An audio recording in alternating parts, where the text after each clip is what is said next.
My name's Pat Seickell, and I commenced working at John Taylor Hospice, which was then known as the Taylor Memorial Home, in 1975, May 1975. And I was a night sister for about 12 years. In those days, the place was very different from how it is now. It was fairly basic, with a greatly reduced staff. It was very much nursing staff, a cook and some cleaners. And that was about it. There were none of these ancillary things that there are now and the support that's out there now.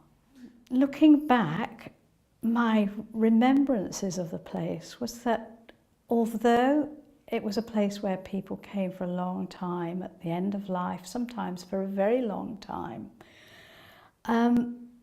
on the whole, it was a very happy place. It did have its sadnesses, obviously, but there was a lot of fun. A lot of it caused because of the shortness of staff. We sort of all mucked in together, and yes, and there was a lot of, you really got to know the patients because some of them were here for weeks and weeks, and you'd watch them deteriorate. You'd get to know their relatives very well. And it was a happy place. One of the big changes was that there was the development of a community team. Originally it was just 2 sisters off the wards would be released perhaps for a couple of hours to go and see somebody at home. Within about a year there was appointed those same 2 sisters were appointed to be what they called then community liaison sisters. I applied to be one of them in, I think it was probably in 91. I'd filled in for one of the sisters who was a nun, and she'd had to go over to Ireland to nurse her father, and I filled in for about 3 months on the community, and I loved it. And I think that's when I thought, this is what I really want to do. So there was a vacancy and I applied and I got the job, and it was the most wonderful, privileged job to go into people's homes at a time like that.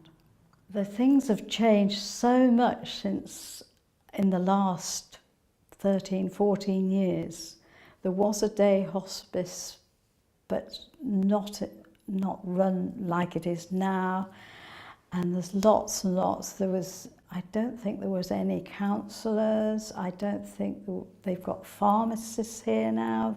That would have been such a help in my time to have been able to tap into a pharmacist. I think the care now that the bereaved have, this is another big area that I think is marvellous. When I was on the community team, we did that. We made phone calls for the first 3 or 4 weeks, and then after about 6 weeks we would do a visit.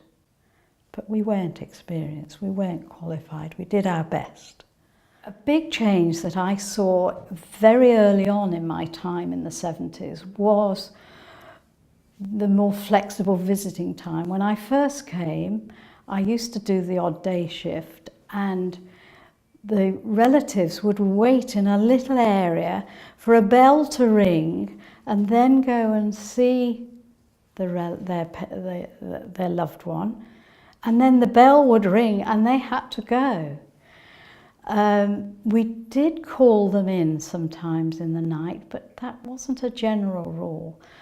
But quite in the late 70s, it became much more liberal. And then in the 80s, we had relatives staying overnight and began to really look after them. And now they've got an overnight stay room and facilities to make cups of tea and to talk. Yes, there's been big changes in how the relatives, the loved ones are treated and looked after. I do still hear about the John Taylor Hospice. I've got 2 daughters that very happily work here in the same community team that I worked in. So I do keep up to date with what goes on here. I think the ethos has remained the same. It's very much living until you die. and making, I can always remember having this quoted to me at a study day I went to, and it was making the body a comfortable place to die in. I've never forgotten that.